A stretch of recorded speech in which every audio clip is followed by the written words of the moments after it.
नमस्कार बच्चों, स्वागत है आपका अपने चैनल मैथमेटिक्स ज्ञान में। आज मैं आप लोगों के लिए मल्टीप्लिकेशन की शॉर्ट ट्रिक लेके आया हूं। इस ट्रिक का उपयोग आप SSC, RRB, IBPS, SI, UP police, UP SSC, UPSC, UP TET, C TET, super TET और इसी तरीके के जितने वनडे एग्जाम होते हैं सभी परीक्षाओं में कर सकते हैं। आप सभी लोगों को पता है कि ऐसी कोई परीक्षा नहीं है जिसमें आपको मल्टीप्लिकेशन की आवश्यकता न पड़ती हो, यानी कि बिना मल्टीप्लिकेशन के आप किसी भी एग्जाम को नहीं कर सकते। जब कोई क्वेश्चन आप कर रहे होते हैं उस क्वेश्चन में कम से कम 50% टाइम आपका कैलकुलेशन में खर्च हो जाता है, यानी कि जोड़ना, घटाना, गुणा करना, भाग करना। इस वीडियो को अगर आप लास्ट तक देखते हैं तो आज के बाद आपको परंपरागत तरीके से मल्टीप्लाई नहीं करना पड़ेगा।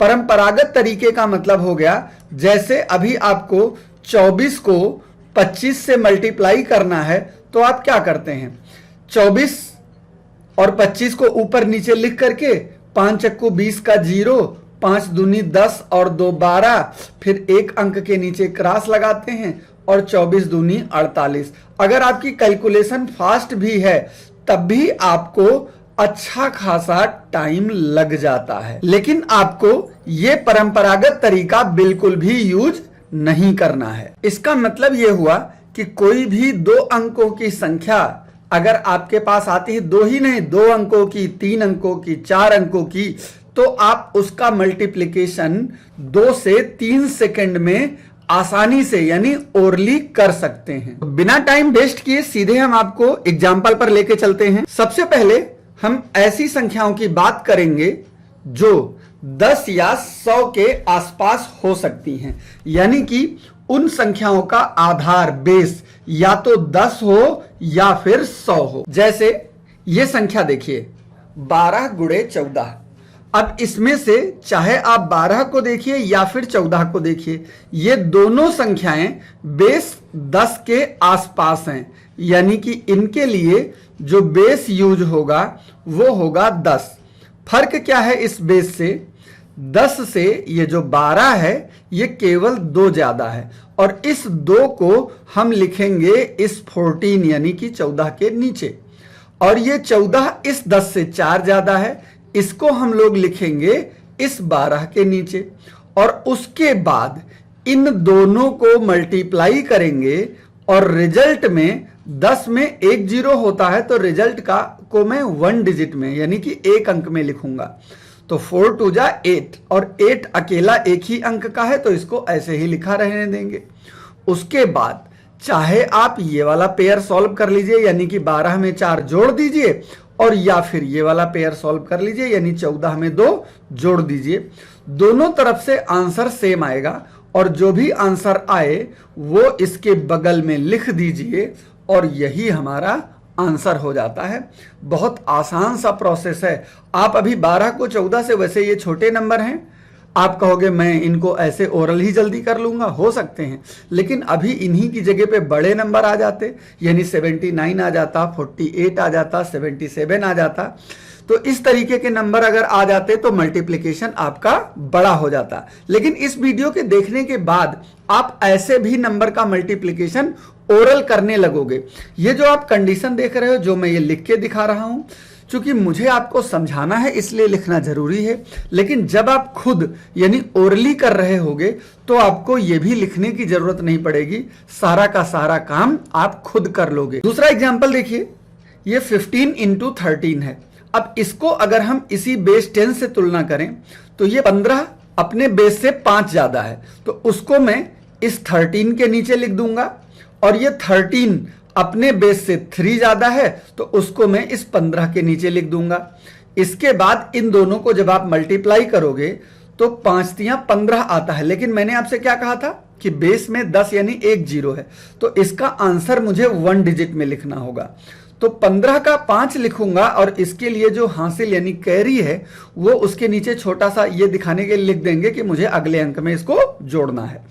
अब चाहे आप इधर का पेयर सॉल्व करो या फिर इधर का पेयर सॉल्व करो, आएगा दोनों तरफ से 18 और ये हासिल आपको इसी 18 में जोड़ देना है और जो नंबर आए वो इसी के बगल में लिख देना है और ये 195 इसका आंसर हो जाता है। कुछ करना ही नहीं होता। एक और एग्जाम्पल देखिए। इस एग्जाम्पल को अगर आप देखें तो ये 10 से तो बहुत दूर हैं, लेकिन इनके लिए जो बेस बनेगा हमारे पास वो 100 बनेगा, क्योंकि ये दोनों की दोनों संख्याएं 100 से कम है।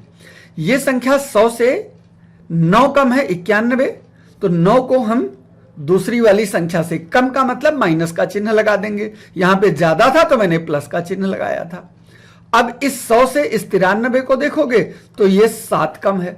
उसके बाद प्रोसेस वही है, इन दोनों को मल्टीप्लाई करके मुझे लिखना है, लेकिन इसमें आधार में 2 जीरो हैं, तो इसका जो आंसर होगा वो 2 डिजिट में होना चाहिए। 7 9 जा 63, इसमें ऑलरेडी 2 डिजिट हैं, तो दोनों को हम ऐसे ही लिखा रहने देंगे।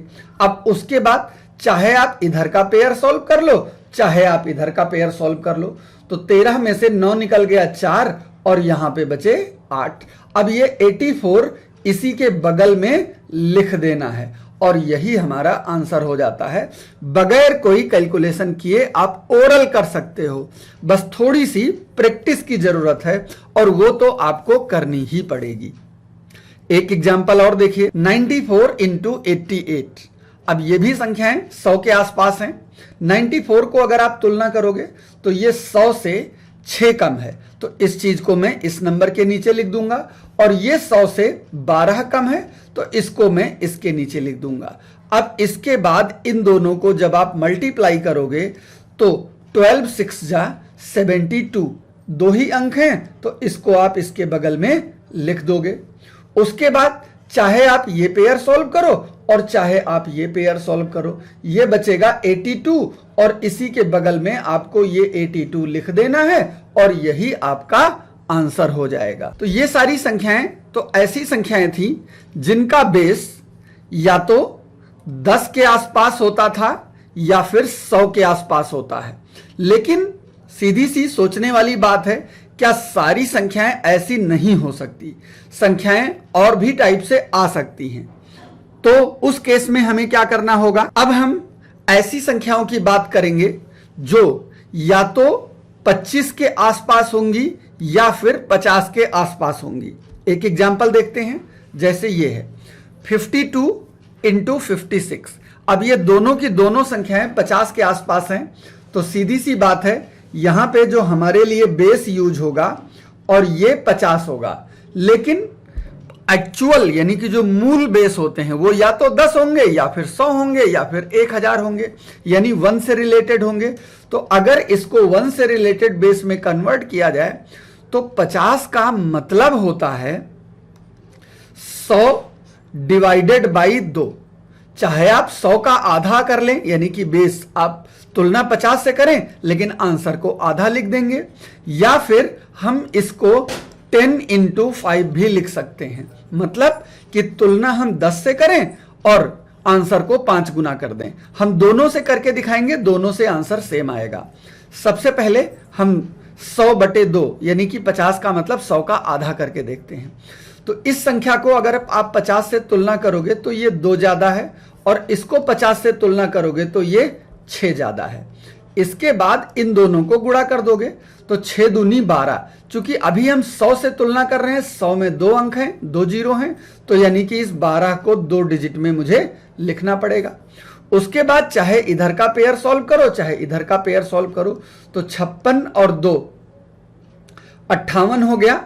लेकिन मैं आधार कैसा ले रहा हूं भाई? 50 से मैंने तुलना किया जो कि 100 का आधा है, तो जो मैं यहां पे आंसर लिखूंगा वो 58 का आधा यानी कि 29, यानी 2912।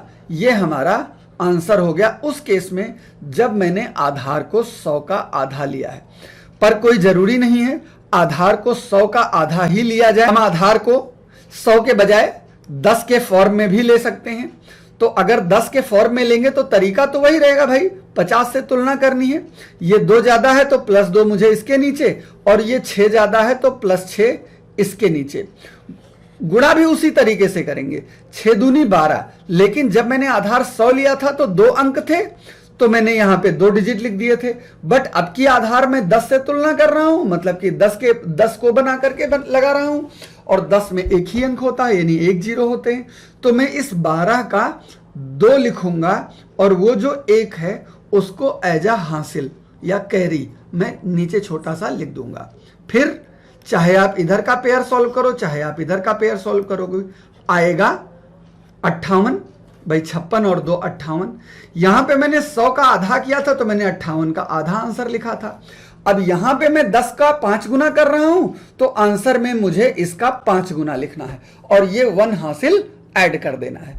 तो 5 अट्ठे 40 और 1 41 का 1 हासिल लगे 4, 5 पचे 25 और 4 29 और आप देखिए आंसर सेम वही आया है।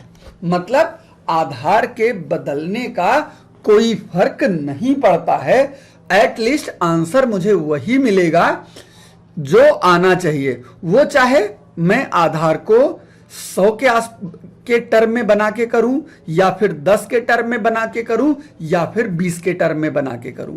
कुछ एग्जाम्पल और देख लेते हैं। एक एग्जाम्पल ये देखिए, 55 इंटू 42।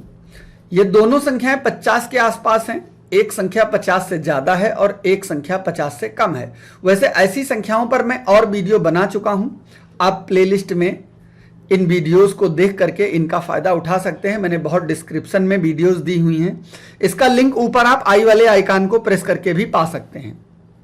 तो इस संख्या को अगर आप 50 से तुलना करोगे तो ये 5 ज्यादा है, ज्यादा का मतलब +5 है, लेकिन 42 50 से 8 कम है यानी कि -8। मैंने आपको तरीका बता रखा है कि जब दो जो ये बचते हैं शेष, अगर इनके चिन्ह अलग अलग हों तो उस केस में हम लोग डायरेक्टली मतलब पहले मल्टीप्लाई करने के बजाय पहले हम इसका पेयर सॉल्व करते हैं, चाहे इधर का या फिर इधर का। तो 42 और 5 ये आएगा 47, लेकिन आधार मेरा 50 यानी कि 100 का आधा है। तो 100 का आधा यानी मुझे इसका आधा लिखना पड़ेगा। तो जब मैं आधा लिखूंगा तो 2 दूनी 4 और 2 तियां 6 यानी कि 23 सही 1/2। तो 23 सही 1/2 का मतलब 23 तो पूरा पूरा हुआ और आधा का मतलब होता है 100 का आधा यानी कि 50। तो ये बन गया हमारे पास 2350। इसके बाद इस पेयर को मल्टीप्लाई कर देना है मुझे। तो -8 और 5 का मल्टीप्लिकेशन आता है -40। तो -40 यानी कि इसमें से 40 मुझे कम कर देना है। तो फाइनली जो रिजल्ट बचेगा वो बचेगा 2310 और यही हमारा आंसर हो जाएगा। एक एग्जांपल ये देखिए, 26 और 28। अब भाई ये 50 से तो बहुत दूर है, लेकिन इसके लिए हम लोग बेस 25 यूज कर सकते हैं और 25 जो है वो 100 का 1/4 होता है। तो यानी कि जो भी आंसर आएगा उसका मुझे 1/4 कर देना है। तो अब 25 से अगर 26 को तुलना करो तो ये 1 ज्यादा है यानी +1 और 28 25 से 3 ज्यादा है तो ये हो गया +3। अब इन दोनों को गुणा करना है तो 3 एकम 3, लेकिन आधार में 2 अंक हैं तो मुझे इस 3 को 2 अंकों में यानी कि 0-3 लिखना होगा। अब चाहे आप इधर का पेयर सॉल्व करो चाहे आप इधर का पेयर सॉल्व करो, ये आएगा 29, लेकिन मुझे आंसर में इसका 1/4 लिखना है यानी कि 4 से भाग करना है। तो जब 4 से भाग करोगे तो ये बनेगा 4 सते 28 और 1 29 यानी कि 7 सही 1/4। तो 7 तो पूरा पूरा रहेगा, लेकिन 1/4 का मतलब हो गया इसी 100 का चौथाई यानी कि 25 और आ जाएगा उसमें। 700 में उस 25 को और मिला देंगे तो ये बन जाएगा 725। तो फिर इस 3 में ये 725 मुझे और बढ़ा देना है तो ये मेरे पास जो आंसर बचेगा वो बचेगा 728। कोई जरूरी नहीं है कि आप आधार 25 बनाओ, 26 और 28 को आप आधार 20 भी बना सकते हो। अगर मैं 26 और 28 को आधार 20 बना के काम करूं यानी कि इसके लिए अगर 20 में लेता हूं तो 20 का मतलब होता है 2 गुणे 10, ये इससे आसान हो जाएगा। अब 26 को 20 से तुलना करो तो ये +6 होता है और 28 से तुलना करो तो ये +8 होता है। अब इनको अगर मैं गुणा करूंगा तो ये 8 छाक 48, 10 में एक डिजिट होते हैं तो 4 हमारा हासिल बन जाएगा। अब इसके बाद कोई एक पेयर सॉल्व कर लो, तो 8 6 14 का 4 और 2 1 3 34, लेकिन मुझे इसका 2 गुना लिखना है, तो 4 दूनी 8 और हासिल वाला 4 और जोड़ दो, तो 8 4 12 का 2, हासिल लगा 1, 3 दूनी 6 और 1 7, 728। तुरंत आंसर मिल जाता है। तो ये आपकी मर्जी पर डिपेंड करता है कि आप बेस किस संख्या को और कैसे बनाओगे। तो चूंकि हमने बेस 20 की बात करी है, तो 20 क्या, बेस में 20 30 40 50 60 ऐसे कुछ भी हो सकते हैं। तो एक आध एग्जाम्पल ऐसे भी देख लेते हैं। जैसे ये संख्या देखिए, ये संख्या देख के ही पता चल गई कि 20 के आसपास है, तो इसके लिए जो बेस हो गया हमारे पास वो हुआ 20, और इस 20 का मतलब होता है 2 × 10। अब 20 से अगर इसको तुलना करो तो ये 3 ज्यादा है, और 20 से इसको तुलना करोगे तो ये 6 ज्यादा है।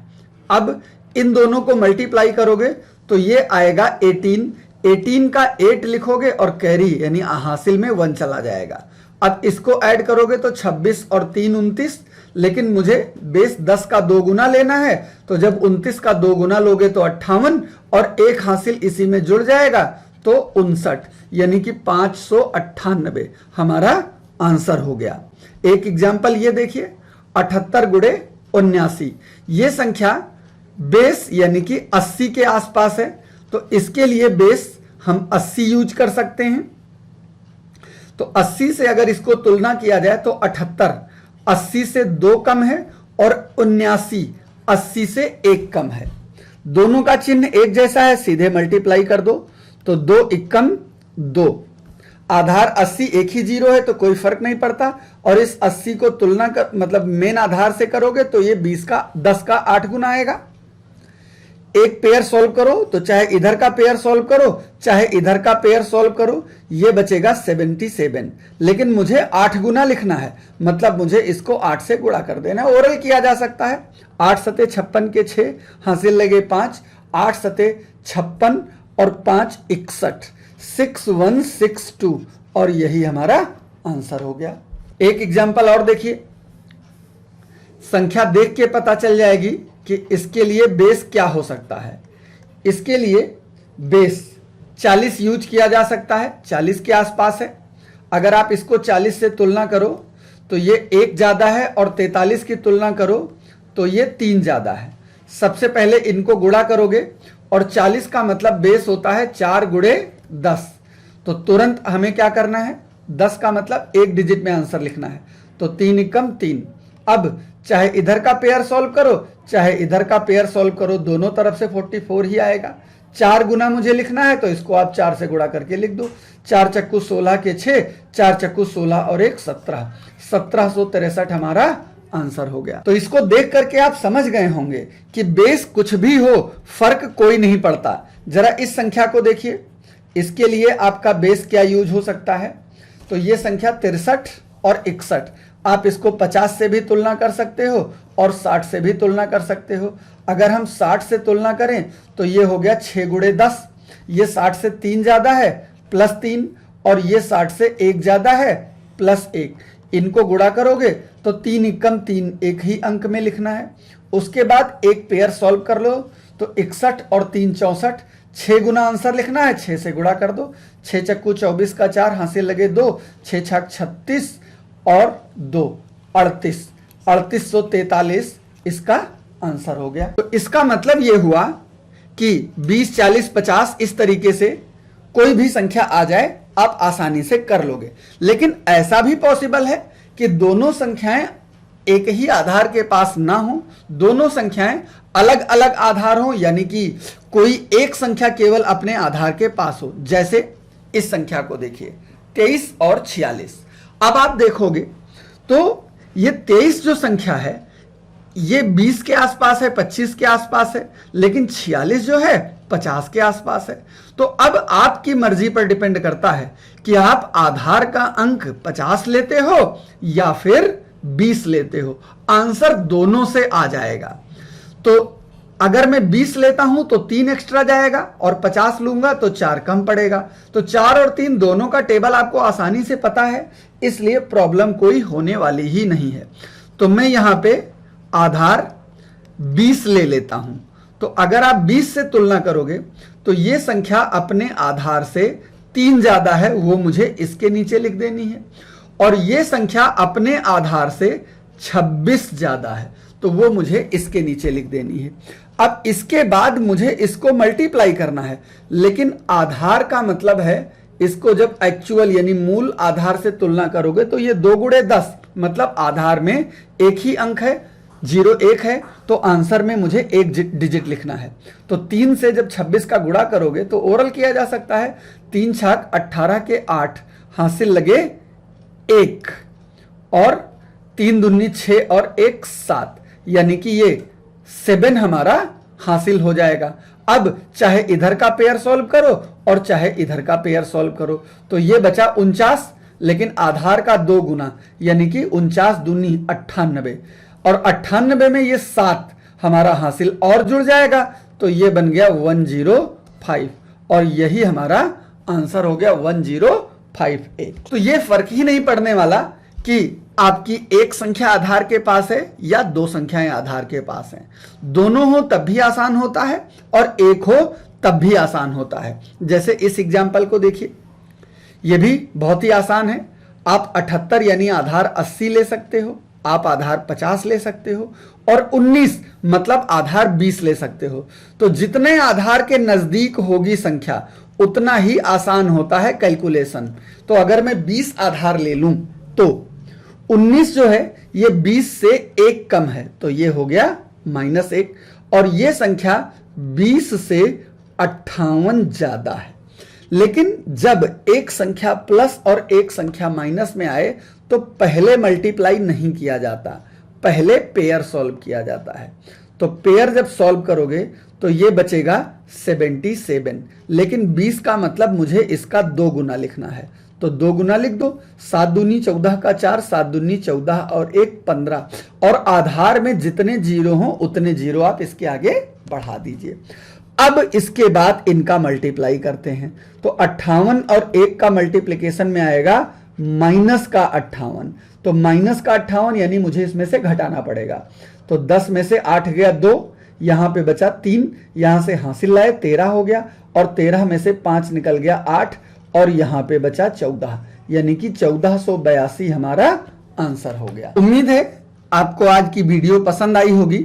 अगर पसंद आई है तो लाइक और शेयर करना बिल्कुल भी मत भूलिएगा। बहुत जल्दी किसी नए टॉपिक और नए ट्रिक पर फिर मुलाकात होगी। तब तक के लिए नमस्कार, और आप देखते रहिए मैथमेटिक्स ज्ञान।